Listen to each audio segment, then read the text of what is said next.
हाय, share market एक ऐसी जगह है जहां हर एक इन्वेस्टर हायर रिटर्न्स एक्यूमुलेट और मैसिव प्रॉफिट्स बुक करने के सपने देखता है। पर शेयर वैल्यू अप्रिसिएशन ही एक जरिया नहीं है मार्केट से पैसा अर्न करने का। जी हाँ, डिविडेंड स्टॉक्स में इन्वेस्ट करना भी एक अच्छा और आसान तरीका साबित हो सकता है आपके लिए, क्योंकि डिविडेंड्स के थ्रू आप एक steady and consistent source of income हासिल कर सकते हैं।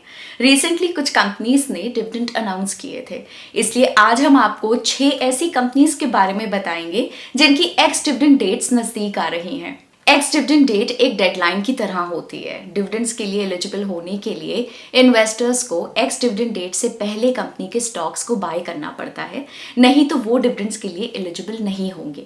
किसी भी कंपनी के डिविडेंड के बारे में पता लगाने का सबसे क्रिटिकल मेट्रिक है डिविडेंड यील्ड। डिविडेंड यील्ड एक ऐसा रेशियो है जो ये शो करता है कि कंपनी ने कितना डिविडेंड दिया है relative to its market price. Company के डिविडेंड यील्ड को कैलकुलेट करने के लिए हम डिविडेंड पर शेयर को उसके करंट मार्केट प्राइस से डिवाइड करते हैं। हमने इस लिस्ट में सिर्फ उन्हीं कंपनीज को कंसिडर किया है जिनका डिविडेंड यील्ड 1% से ज्यादा है, मार्केट कैप 2000 करोड़ से ज्यादा है। डिविडेंड यील्ड कैलकुलेट करने के लिए हमने 9 जून 2022 के ट्रेडिंग सेशन के दौरान जो प्राइसेस थे उन्हें कंसिडर किया है। इस लिस्ट को हम ascending order of dividend yield में कवर करेंगे। तो चलिए स्टार्ट करते हैं आज का डिविडेंड अलर्ट।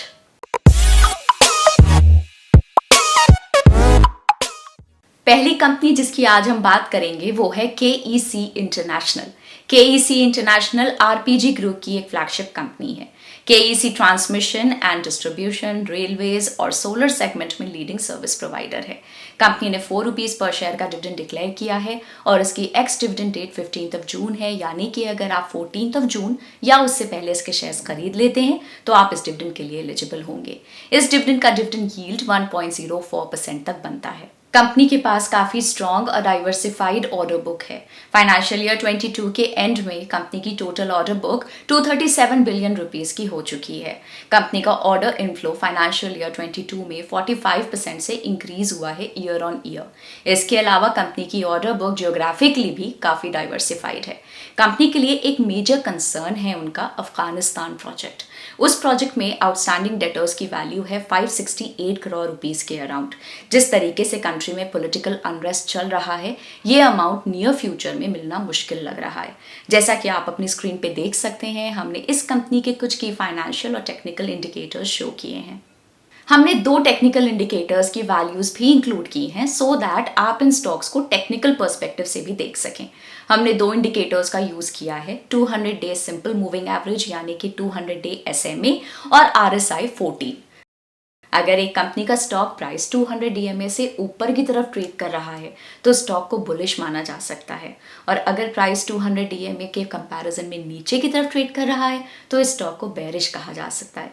आरएसआई की बात करें तो 30 से नीचे की आरएसआई वैल्यू को यूजुअली ओवरसोल्ड माना जाता है, और ऐसे में ट्रेंड रिवर्सल यानी कि डाउन ट्रेंड से अप ट्रेंड होने की संभावना हो सकती है। सिमिलरली 70 के ऊपर की आरएसआई वैल्यू को ओवरबॉट माना जाता है, और ऐसे में भी एक ट्रेंड रिवर्सल की पॉसिबिलिटी रहती है। सेकंड कंपनी है tin plate company of India limited यानी कि TCIL। Tin plate company of India limited tin coated और टिन फ्री स्टील शीट्स की प्रोड्यूसर है। टिन प्लेट टाटा स्टील की एक सब्सिडरी है। ये कंपनी इंडिया की लार्जेस्ट टिन प्लेट प्रोड्यूसर है। कंपनी का 86% रेवेन्यू डोमेस्टिक मार्केट से आता है और 14% रेवेन्यू एक्सपोर्ट से आता है। कंपनी ने हाल ही में ₹4 पर शेयर का डिविडेंड डिक्लेयर किया है और इसकी एक्स डिविडेंड डेट 15 जून है, यानी कि अगर आप 14 जून या उससे पहले इसके शेयर्स खरीद लेते हैं तो आप इस डिविडेंड के लिए एलिजिबल होंगे। इसके साथ इस कंपनी का डिविडेंड यील्ड 1.13% तक बनता है। टिन प्लेट की सबसे बड़ी स्ट्रेंथ है इनके पेरेंट कंपनी से सपोर्ट। टाटा स्टील की इस कंपनी में 74.96% ओनरशिप है। कंपनी को टाटा स्टील यूरोप से भी रिसर्च और टेक्नोलॉजी में पूरा सपोर्ट मिलता है, जो खुद यूरोप की एक लीडिंग टिन प्लेट प्रोड्यूसर है। कंपनी की सबसे बड़ी वीकनेस है स्टील सेक्टर से जुड़ी हुई साइक्लिकलिटी। वैसे तो टिन प्लेट की डिमांड का स्टील की साइक्लिकलिटी से कोई कोरिलेशन नहीं है, फिर भी कंपनी की अर्निंग्स स्क्रैप प्राइसेस की वॉलेटिलिटी से अफेक्ट होती हैं, जो नॉर्मली स्टील साइकिल के साथ मूव करती है। टिन प्लेट की मैन्युफैक्चरिंग में काफ़ी ज़्यादा स्क्रैप प्रोड्यूस होता है। जैसा कि आप अपनी स्क्रीन पे देख सकते हैं, हमने इस कंपनी के कुछ की फाइनेंशियल और टेक्निकल इंडिकेटर्स शो किए हैं।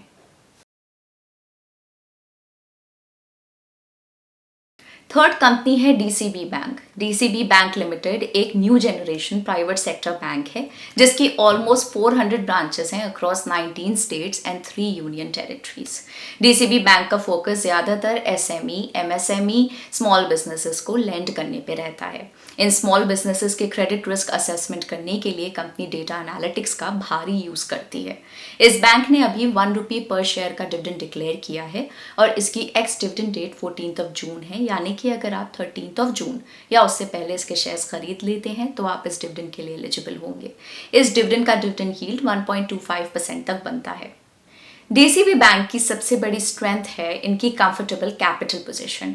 इनका 18.92% का कैपिटल एडिक्वेसी रेशियो इन्हें एक कुशन देता है और ये टियर 1 सिटीज में क्वार्टर ऑन क्वार्टर लगातार बढ़ता हुआ नजर आ रहा है। कैपिटल एडिक्वेसी रेशियो का दूसरा नाम है capital to risk weighted assets ratio और इसको यूज किया जाता है डिपॉजिटर्स को प्रोटेक्ट करने के लिए और बैंक की एफिशिएंसी और स्टेबिलिटी को प्रमोट करने के लिए। बैंक के डिपॉजिट्स और एडवांसेस भी लगातार बढ़ रही हैं जो अभी सैटिस्फैक्टरी लेवल्स पर हैं। कंपनी के लिए सबसे बड़ा चैलेंज है इनकी वीक एसेट क्वालिटी और उस एसेट क्वालिटी पर बढ़ता हुआ प्रेशर जो उनके हाई ग्रॉस एनपीए यानी कि नॉन परफॉर्मिंग एसेट्स और नेट एनपीए नंबर्स बताते हैं। हालांकि बैंक अपने नेट स्लिपेजेस को रिलेटिवली मैनेज करने में कामयाब रहा है, पर आने वाले समय में इनकी लोन बुक्स और बैड लोन्स की रिकवरी करने की एबिलिटी पर इन्वेस्टर्स की नजर रहेगी। जैसा कि आप अपनी स्क्रीन पे देख सकते हैं, हमने इस कंपनी के कुछ की फाइनेंशियल और टेक्निकल इंडिकेटर्स शो किए हैं।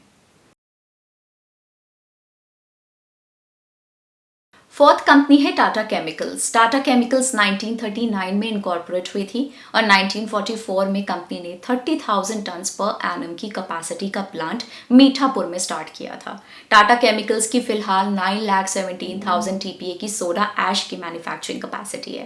Company mainly soda ash and related chemicals including sodium bicarbonate, caustic soda and bromides का प्रोडक्शन करती है। कंपनी ने अभी ₹12.5 पर शेयर का डिविडेंड डिक्लेयर किया है और इसकी एक्स डिविडेंड डेट 15 जून है, यानी कि अगर आप 14 जून या उससे पहले इसके शेयर्स खरीद लेते हैं तो आप डिविडेंड के लिए एलिजिबल होंगे। इस डिविडेंड का डिविडेंड यील्ड 1.33% तक बनता है। कंपनी की सबसे बड़ी स्ट्रेंथ है इनका diversified business. Company basic chemistry products जिसमें soda ash, sodium bicarb and salt manufacturing और स्पेशलिटी प्रोडक्ट्स जिसमें एग्रीकल्चरल सॉल्यूशंस जैसे सेगमेंट्स भी डील करती है। कंपनी का बेसिक केमिकल प्रोडक्ट से 78% और स्पेशलिटी प्रोडक्ट से 22% रेवेन्यू जनरेशन होता है। कंपनी का इनऑर्गेनिक केमिकल्स का business north America, Europe, Africa और इंडिया में अच्छे से डाइवर्सिफाइड है। कंपनी की एक वीकनेस है डोमेस्टिक सोडा ऐश के बिजनेस पर इंटरनेशनल प्राइसेस में वॉलेटिलिटी का डायरेक्ट इम्पैक्ट। ये इफेक्ट मेनली करेंसी फ्लक्चुएशंस और इंपोर्ट्स की वजह से होने वाले कॉम्पिटिशन्स का रिजल्ट माना जा सकता है। अब आप अपनी स्क्रीन पे इस कंपनी के कुछ की फाइनेंशियल और टेक्निकल इंडिकेटर्स देख सकते हैं।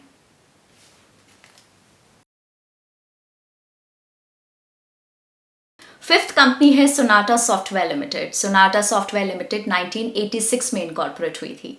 कंपनी ग्लोबली आईटी सर्विसेज और सॉल्यूशंस प्रोवाइड करती है। ये mainly America, Europe, middle east, Australia and India में बिजनेस प्रोवाइड करती है। कंपनी ने अभी ₹13 पर शेयर का डिविडेंड डिक्लेयर किया है और इसकी एक्स डिविडेंड डेट 15 जून है, यानी कि अगर आप 14 जून या उससे पहले इसके शेयर्स खरीद लेते हैं तो आप इस डिविडेंड के लिए एलिजिबल होंगे। इस डिविडेंड का डिविडेंड यील्ड 1.9% तक बनता है। कंपनी की स्ट्रेंथ है इनकी strong business profile. Company IT service sector में एक लीडिंग प्लेयर है जो travel, tourism and logistics verticals में सर्विस प्रोवाइड करती है। Company manufacturing, retail and consumer package goods verticals में भी सर्विसेज ऑफर करती है। ये company Microsoft, oracle and IBM जैसी कंपनीज के लिए सॉफ्टवेयर डिस्ट्रीब्यूशन का बिजनेस भी हैंडल करती है। Company international IT services business और डोमेस्टिक सॉफ्टवेयर डिस्ट्रीब्यूशन बिजनेस में अपनी मार्केट पोजीशन की वजह से और सॉफ्टवेयर वेंडर्स एंड क्लाइंट्स के साथ अच्छे रिलेशंस की वजह से काफी बेनिफिट्स एंजॉय करती है। कंपनी की एक वीकनेस है उनका ज्योग्राफिकल कंसंट्रेशन की वजह से जनरेट होने वाला रेवेन्यू। कंपनी ने मेनली अपना रेवेन्यू यूएसए से 54% और यूरोपियन यूनियन से 24% के करीब जनरेट किया है। इतनी हाई डिपेंडेंसी इन रीजन्स पर कंपनी को डायरेक्टली वहां के रेगुलेशंस और इकोनॉमिक स्लोडाउन से एक्सपोज करती है। अब आप अपनी स्क्रीन पे इस कंपनी के कुछ की फाइनेंशियल और टेक्निकल इंडिकेटर्स देख सकते हैं। लास्ट कंपनी है Tata steel limited. Tata steel limited Tata group की एक फ्लैगशिप कंपनी है। ये एशिया की पहली इंटीग्रेटेड प्राइवेट स्टील कंपनी है जिसका सेटअप 1907 में हुआ था। कंपनी की प्रेजेंस आयरन ओर और कोल की माइनिंग और प्रोसेसिंग से लेके प्रोड्यूसिंग और फिनिश प्रोडक्ट्स को डिस्ट्रीब्यूट करने में है। कंपनी ने हाल ही में highest ever proposed 51 rupees per share का डिविडेंड डिक्लेयर किया है, जिसकी एक्स डिविडेंड डेट 15 जून है। यानी कि अगर आप 14 जून या उससे पहले इसके शेयर्स खरीद लेते हैं तो आप इस डिविडेंड के लिए एलिजिबल होंगे। इसके साथ इस कंपनी का डिविडेंड यील्ड 4.8% तक बनता है। कंपनी की सबसे बड़ी स्ट्रेंथ है भारत में इनके इंटीग्रेटेड ऑपरेशंस और एक वाइड प्रोडक्ट पोर्टफोलियो जो इनको एक कंपेटिटिव एडवांटेज देते हैं। इनके स्ट्रॉन्ग ऑपरेटिंग कैश फ्लो ये बात साबित करते हैं। साथ ही साथ टाटा ग्रुप का ब्रांड होने के नाते कंपनी को एक स्ट्रॉन्ग ब्रांड इक्विटी मिलती है। Tata steel limited demand cyclicality, raw material and metal prices की वोलेटिलिटी, हाई रेगुलेटरी रिस्क और इंपोर्ट रिस्क से बहुत ज़्यादा एक्सपोज्ड है। कंपनी के लिए कुकिंग कोल एक की इंग्रेडिएंट है और अगर उसके लिए कोई भी सप्लायर साइड इशू आता है तो इसका सीधा इम्पैक्ट कंपनी के कैपेसिटी यूटिलाइजेशन और प्रॉफिटेबिलिटी पर पड़ सकता है। ऑल्सो टाटा स्टील का 50% बिजनेस यूरोप से आता है, पर यूरोप में उनके ऑपरेशंस डिसइंटीग्रेटेड हैं जिसकी वजह से उनको लोकल सप्लायर्स पे डिपेंडेंट रहना पड़ता है। जैसा कि आप अपनी स्क्रीन पे देख सकते हैं, हमने इस कंपनी के कुछ की फाइनेंशियल और टेक्निकल इंडिकेटर्स शो किए हैं।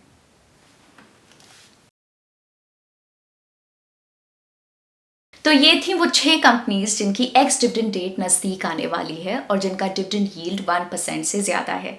हम आपको याद दिला दें कि ये वीडियो सिर्फ एजुकेशनल पर्पस के लिए है और किसी भी तरह की कोई बाय या सेल रिकमेंडेशन नहीं है। हम आपको ये भी बताना चाहेंगे कि ग्रो का टेलीग्राम पे भी एक चैनल है जहां आप मार्केट के लेटेस्ट अपडेट्स, इंटरेस्टिंग ब्लॉग्स और न्यूज़ के बारे में जान सकते हैं। टेलीग्राम चैनल का लिंक हमने इस वीडियो के डिस्क्रिप्शन में ऐड कर दिया है, तो आप उसको भी ज़रूर ज्वाइन करें। मार्केट के बारे में लेटेस्ट अपडेट्स के लिए ग्रो के चैनल को सब्सक्राइब करें। Bye bye.